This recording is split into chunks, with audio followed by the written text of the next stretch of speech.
A few weeks back, we did a draft of the top WNBA players 25 years old or younger. Today, we'll rank the top 5 young cores in the W, as well as cover various things across WNBA's preseason and training camp.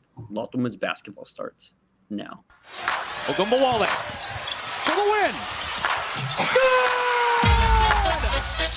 Good! You are Locked On Women's Basketball, your daily podcast on women's basketball.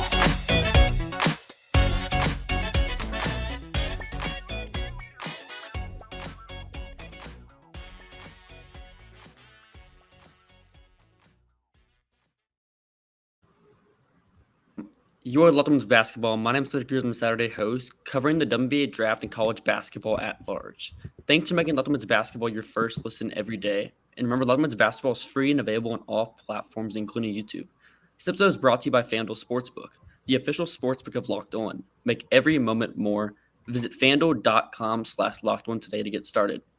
I'm joined by my co-host, Adler. is a beat writer for Seattle Storm and heads our written coverage of the WNBA draft at thenexttube.com. Lincoln also covers the NBA draft and has a great eye for contextualizing prospects within their collegiate systems and breaking down the biomechanical side of basketball. You can follow him at Dovienya_ on Twitter. All right, so if you're listening on YouTube, in the comments, let us know who you believe has the best young core in the league right now. But okay, I'll give it to you first. I guess, how should we format this? Do you want to just go down the line with your top 5? And we can see how ours compares. I will definitely start off with my top 1 or 2 because I think we're all pretty similar on those pages. My number 1 is Indiana, pretty solidly. They have the best young player in the league in the Aaliyah Boston, which is one of the very youngest players in the league, and is also one of the game's premier elite upside talents. We've talked about her so much in the show beyond her. You have Melissa Smith, who, maybe we're lower on her right now after sort of a very up and down, but in many ways promising rookie season. Still a lot of upside there, regardless of what angle you're coming from. And behind her, we have Queen Agbo and Destiny Henderson, I think, have already proven themselves to be rotation caliber backup players in the league, very solid role players in this league. And then Taylor Mikesell, Grace Berger, Lexi Hull, you have some young players with a real genuine shot at becoming core contributors and upside players in this league. Then at number 2, are we in agreement on Atlanta here? I have Atlanta number 2. Mm-hmm. Hunter, you want to talk to me I also about have Atlanta number 2. Yeah, so in the next segment, we'll go deeper into the preseason involving these players. But right now, Atlanta has arguably the second best player. It's up for contention between her and Sabrina Ionescu and Ryan Howard. Atlanta also has this year's number second best player among young rookie contracts. Yes, among players on rookie contracts. We also have Haley Jones, the number 6 pick this year. We also have Ari McDonald, their third-year guard, I believe. We also have on this list for Atlanta, Letitia Mehier.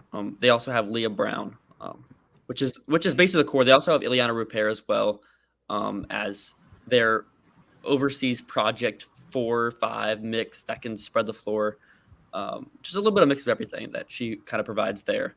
But I think the top 2 is a clear separator from there.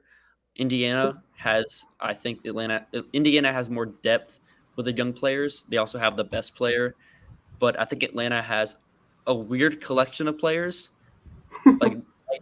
The best way to describe Atlanta is they really just don't have a lot of shooting in their young core, besides Ryan Howard and Ari McDonald, who even Ari McDonald is shaky at times. They're very strongly taking the men's NBA approach of, we'll take the best athletes and we'll take the best projections, and the shooting will be the easiest thing for us to work out.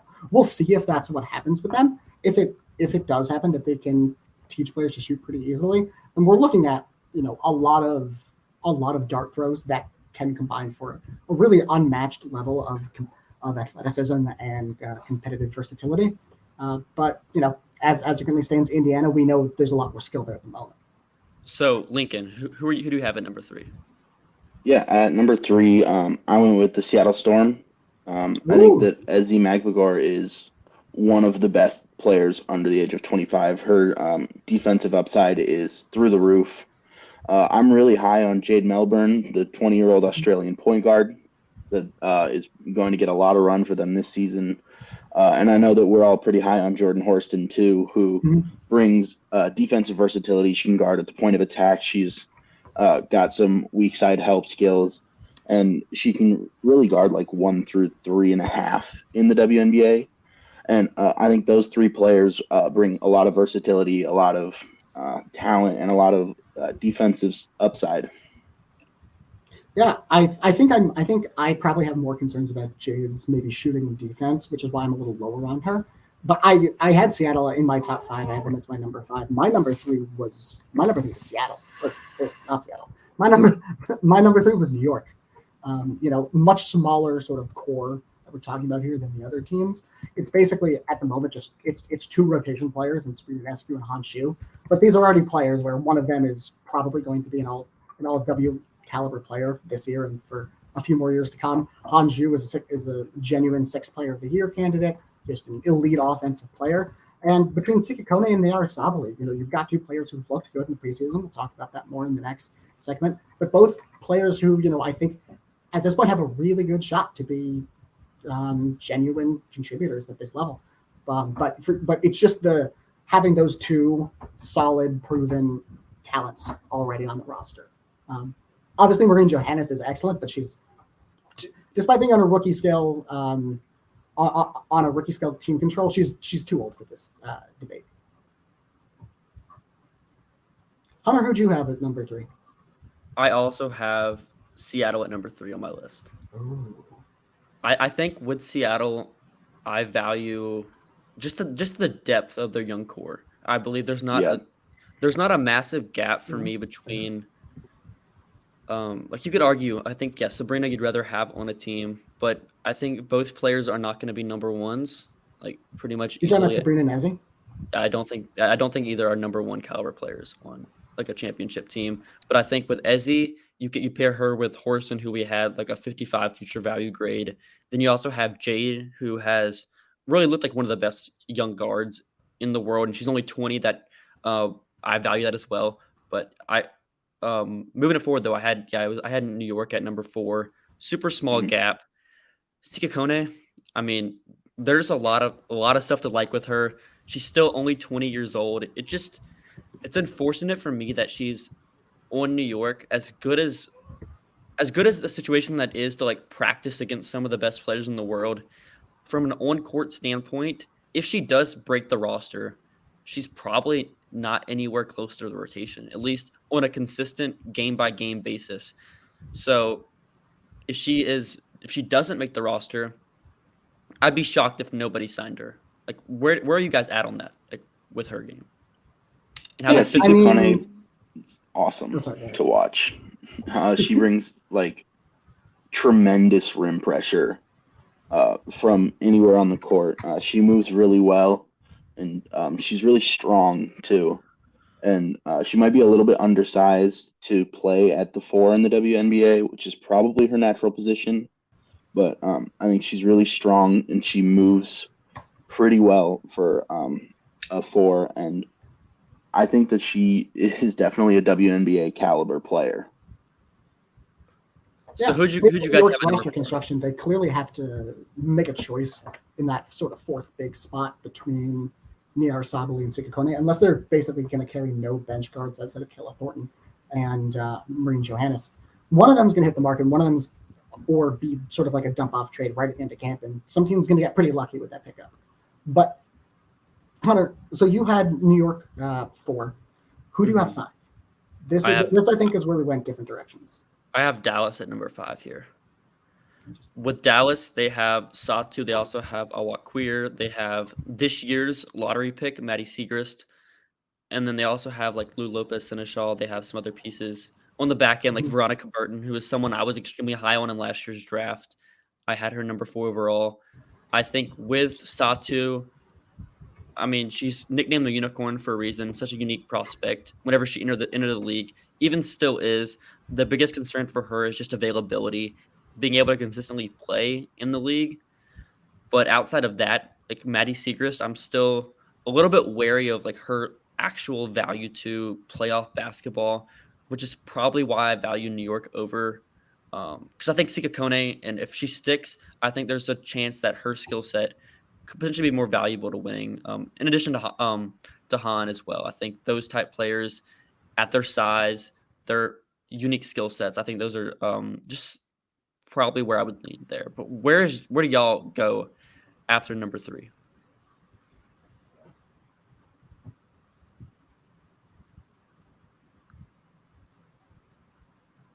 Where do y'all go at number 3, M? After 3, I mean, I also have New York at 4. And at 5, I can see the argument for Dallas, or I can see the argument for the Mystics. It's kind of whether you value just the top end talent or the depth, because Dallas definitely has more pieces, but more pieces that probably aren't at as high of a level as the only like 2 players in Washington, in Shakira Austin and Emily Angsler, who both are already in their like age 23 seasons, like plus WNBA defenders. Mm-hmm. And I think that undersells Shakira Austin. So to be clear, I have Washington up at number 3. Washington's my number 3 because the other teams we're talking about, they have number 4. I had New York number 3, Washington number 4, because when it comes to Seattle, when it comes to Dallas, I have Dallas just after Seattle at number 6. You have a lot more dart throws there and a lot more chances to hit on players. And I really like Satu. With a Walker, it's difficult because we see the skill, but we also she's been in an environment that has been really, really bad for her development, and most players' development, frankly. But with Washington, it's basically just 2 players, but like you were saying, of those 2 players, just calling Shakira Austin a plus defender undersells her. With how incredibly good she was as an off-ball offensive player at the 5 last year, and being one of the best defensive centers in the league, she's genuinely on a borderline Hall of Fame case as it currently is. There just aren't players who come in at that level that we see on any sort of regular basis. The polish of her game and the skill was genuinely unbelievable. And then Emily Angsler, is already, like you said, a plus defender, and there's a lot of offensive skill that really can be developed there. So to recap here, my list, I had Indiana at number 1, Atlanta at number 2, Seattle at number 3, New York at number 4, and then Dallas at number 5. M, what was your list? Yeah, we all had Indiana and Atlanta 1, 2. I then went with New York, Washington, and Seattle. And 3, 4, 5 for me was Seattle and New York, and I think Emma's convinced me that I'm going to go with Washington at 5. All right, there we go. So after the break, we'll dive into some preseason reactions and thoughts from rookies and second-year players. And we're back. I'm your host, Hunter Cruse, and we appreciate you making Locked On Women's Basketball your first listen every day. Everydayers, remember to join Missy Heydrich back on Monday as well as on Tuesday as Jackie Powell and Isabel Rodriguez continue into part 2 of their WNBA Power Rankings series. Okay, let's start here on that note with Washington. What have you guys seen from Emily Angsler so far? Because there were I think we were all skeptical of the injuries because it didn't really make any sense at all for Indiana to cut a player that they invested a lottery pick into for no particular reason that we saw in the public eye. It appears that you can take Tamika Catchings out of the Indiana front office, but you can't take the Indiana front office away from Tamika Catchings. Because, look, they are playing. I mean, we are watching, as we record, Dallas and Indiana play preseason game right now. Indiana is playing a bunch of players who are just demonstrably worse right now than Emily Angsler is, and appear to have lower ceilings than Emily Angsler has right now. Washington, as soon as she got there, Washington, they put her through, they had their team doctors take a look. They okayed her. She had some limitations in practice, but right now, as we record, if opening day was tomorrow, she could play a full backup load of minutes for them, based on where they've cleared her. And looking at the preseason games, she does not look very limited at all.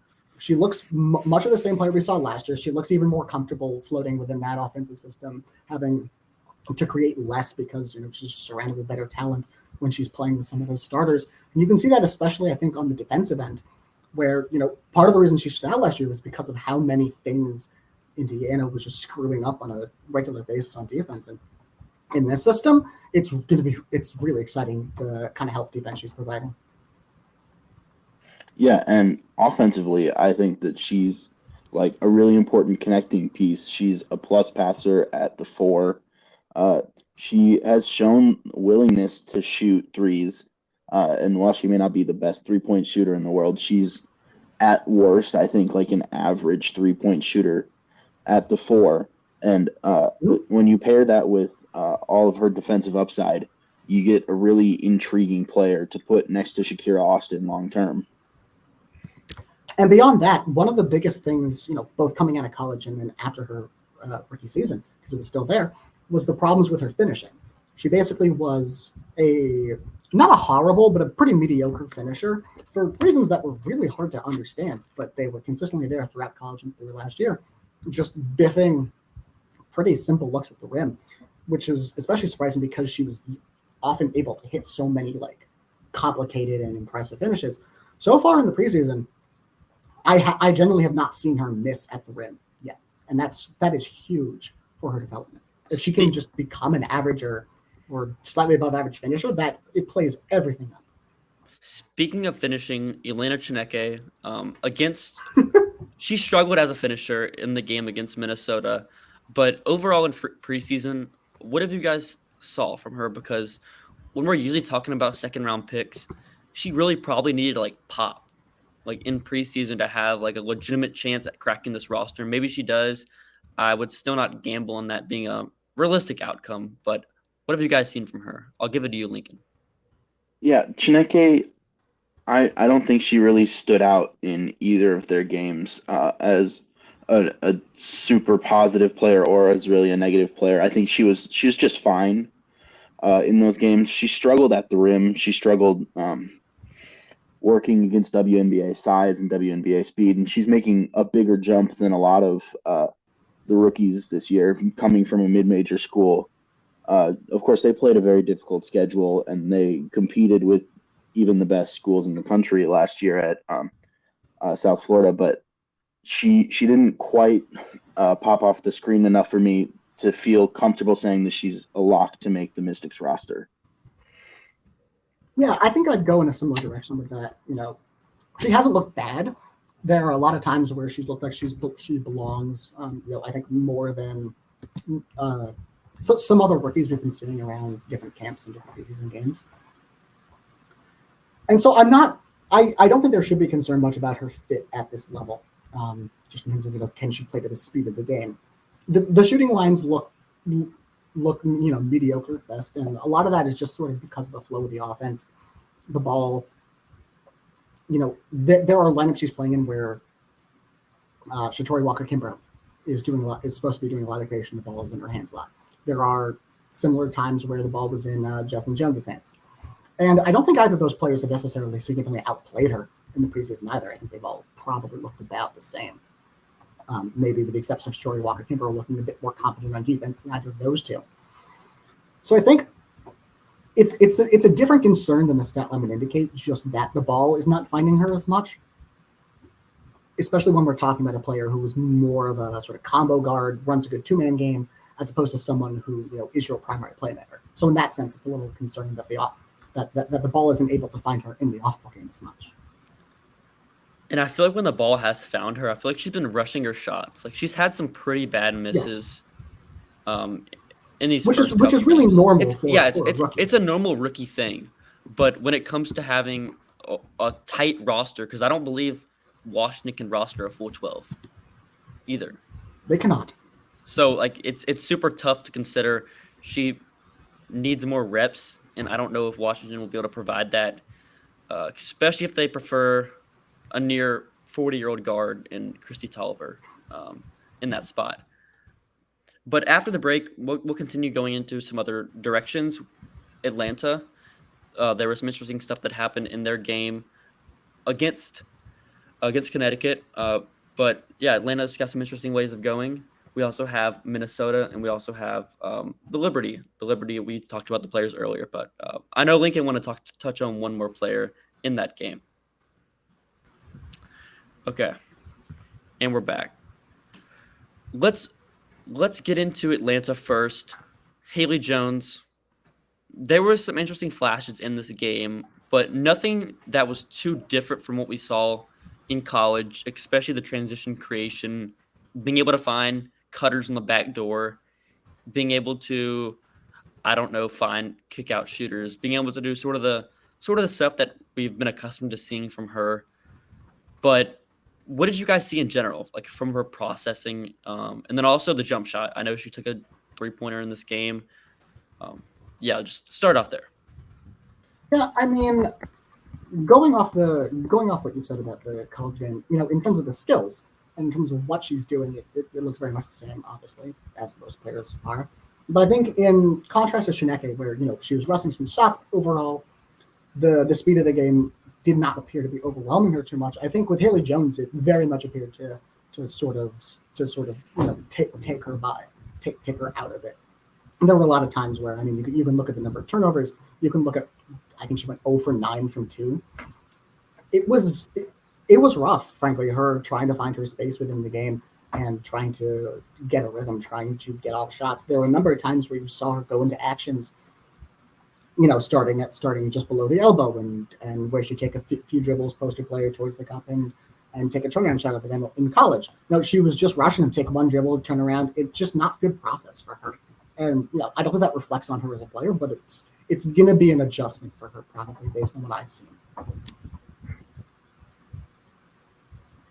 And then also Letitia Mehier, I think she was probably the main standout for me. She did have the fouls, but in general, I'm not too worried about just rookies fouling. I think it's a process. And for her, I think we saw some creation flashes, getting downhill. In transition, just the movement abilities. We've talked about it before. Her size, her length, her versatility, her coordination as well. I thought there was that one play where she blocked Elena Deladon, which is super fun. Diamond Miller also did the same as well. So I don't know if we should take too much from that. Just two elite athletes in general.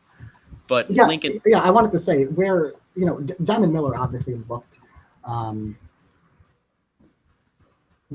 Diamond Miller obviously looked very athletic in their game against Washington to start off, but you can clearly see the speed of the game presenting an issue and the defensive issues that we noted before. I was really impressed with Letitia Mehier being, her first assignment as a professional was in part guard Elena Deladon. And she did pretty well. She slid with her through a lot of stuff. She was contesting shots. She was just bothering her. I was very impressed. Yeah, LA was, I think, probably the best rookie in the Mystics and Dream preseason game, and I don't think it was particularly close. She was playing really good defense. She was providing some help defense, playing one-on-one defense with Deladon, and grabbing offensive rebounds, drawing fouls, and driving to the rack. And that system allowing her to play more of the role of a traditional big might be really helpful for her offensively, especially as she's coming into the WNBA and still trying to develop her skills and develop an offensive game outside of the paint, and allowing her to just kind of stand in the dunker spot and be more of a vertical spacer and an offensive rebounder is something that will allow her to stay on the floor and showcase her defensive skills. And I think, sort of on the other side of things, I was really impressed offensively with Leah Brown. She was on the ball a lot at Michigan, obviously, having basically to play point guard last year, despite being more of a wing. And so I was really impressed and a little surprised by the quality of her off-ball offensive game, both as a connected passer. We know from Michigan how good her passing, raw passing ability is, but as just being a connective passer and being able to move the defense off the ball, fill gaps, set screens, command the backside of the offense, and whatnot. I was genuinely very impressed with what she's able to do. She hit she took and hit a three. She might have missed another one, but it was certainly more seemed a more willing shooter than she did at Michigan from deep. And look, we know how little we talked about it before, the shot making or lack thereof on Atlanta. I would be very disappointed if they didn't carry her just for, they need a shot maker off that bench. They don't have one without her. In Leah Brown's passing, like you said, there was a couple cross-court passes she made that were extremely impressive for a player in their first professional game. That was one thing I noted as well. But let's get into Minnesota. We touched on Diamond Miller before, but Taylor Soule, I think, was another player. I'm not shocked that she looked like a WNBA player, but pretty clearly in this game, just her size, how she plays the game, being able to fill so many gaps, just the play finishing as well. I think that she's a clear WNBA player for me, and that's why we ranked her so highly on our board. But with Minnesota's roster battle right now, it's almost impossible to imagine them carrying all 4 rookies because, like, how often does that happen? It's usually just teams that are in the process of a major rebuild, don't have a lot of veteran talent. You could look at New York. You just described the Lynx. But they still have players like Kayla McBride. They still have players like Ariel Powers that are commanding roster spots on this team. They do have those players commanding roster spots, but those aren't players who are going to be on their current contract when the Lynx are next a title contender in 1 or 2 years. Cheryl Reeve has very strongly alluded to this as much. She talked about there being different considerations for who they come out of camp with and being on the roster. And I think that very strongly speaks to what they're going to do in terms of these roster decisions going forward. Natalie Achonwa being out on account of having a child. Congratulations to her with that being forthcoming. But that leaves them with another roster spot to make up with in the front court that allows them to be a little more versatile in what they can do with who they can carry, because they can replace her directly with a player not at a minimum salary. And I think when we're looking at some of these players, I think for Soule and Dorka, it's very much competition with your Damiris Dantas. To a lesser extent, Jessica Shepard. They extended her last year. She and Jess is a sort of proven contributor on offense. So we will that's a fight for minutes, I think, less than a fight for a roster spot. But with Dantas, very much. When it comes to Beal, they have the wing players who are, on second contracts. You're looking at Rachel Bannon, you're looking at Bridget Carlton, that sort of thing. And these are players who, are positive W contributors, but to what extent does Cheryl Reeve and the brain trust there, think that these are players who are going to be significant help to their next attempt to get a WNBA title? I don't know. They certainly have a lot more flexibility. They certainly have some flexibility. Cut a point guard like Lindsay Allen if you're comfortable with being a little point guardless going into the season, and carry Bree Beal and keep Carlton and Bannon if you want, something like that.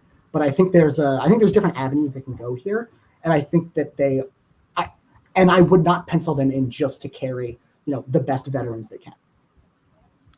So what do you think the chance is of them carrying all 4 rookies? If you have a guess. Slim, to be clear. Yeah, I think it's highly likely that Dorka Juhász makes the roster, but Soule and Beal both making the roster would surprise me. Mm-hmm. I think that they're going to carry one of those two, and I'm not sure which one the Lynx will pick.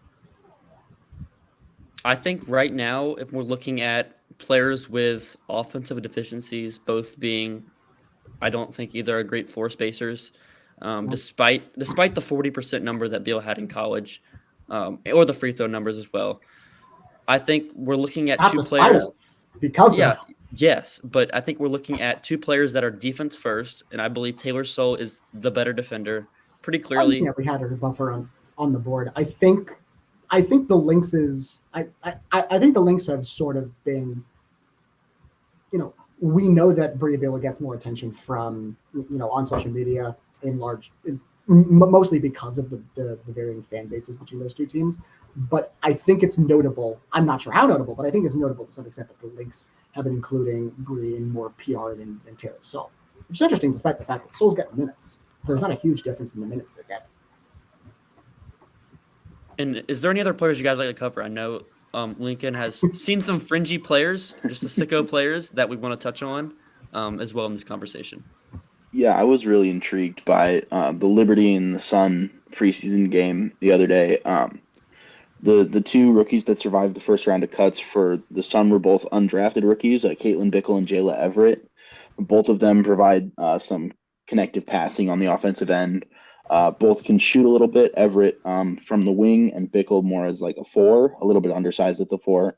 They both did a lot of intriguing things in that game. And the fact that they're still on the roster and none of the rookies that the Sun drafted are on the roster is really interesting to me. And then the Liberty have another international rookie alongside Sika Kone that really intrigued me in the third and fourth quarters of that game in Stephanie Mauli, who is a 24-year-old Japanese player who has been playing internationally with the Japanese national team in both 5x5 and 3x3 for a couple of years now. And she really popped off the screen for me with her athleticism, her defense, and her scoring potential at all 3 levels. And Stephanie Mauli, I think, could be a WNBA contributor. Maybe not this year, but in the next few years, I think that she's definitely a WNBA player. And do you have any thoughts on those 3 players? I will jump off of that. I think so far there's been one player who's stood out to me. One player who I did not expect to stand out to me, who did. Chicago, quote unquote, rookie Morgan Birch. She was she's a little bit older in terms of the rookie side. I believe she went undrafted 3 years ago. But right now she is 6'4". She moves well in space, and she appears to be able to shoot the heck out of the ball and put it and be able to put it on the ground and just find spaces and make shots. Chicago, currently a team that does not have exactly a lot of shot making, really anywhere, but especially at the big spots. I'm very, very interested to see what she's able to do as a pick and pop player. She appears to be a very solid screener as well, so yeah, could be a very interesting floor spacer. That is a very good combo. I'd be shocked if she's not on the roster, considering that roster situation and also the fact that there's just not much competition for those spots at the moment. Morgan Birch was a 3rd-round pick in 2019. Not undrafted, but a 3rd-round pick. 3rd-round pick in 20. Yeah, back then she's also 26 years old. But for me, I love that combo. Just in terms of versatile defenders that have the ability to shoot a little bit. I think that's a intriguing combinations that we see in modern basketball. But yeah, thanks for making Locked On Women's Basketball your first listen today. Now make your second listen Game to Game NBA. Every moment, every top performance, every result. Also on Game to Game covers every game across the NBA with local analysis that only Locked On can deliver. Follow Game to Game on Locked On NBA, available on the Odyssey app, YouTube, and wherever you get your podcasts.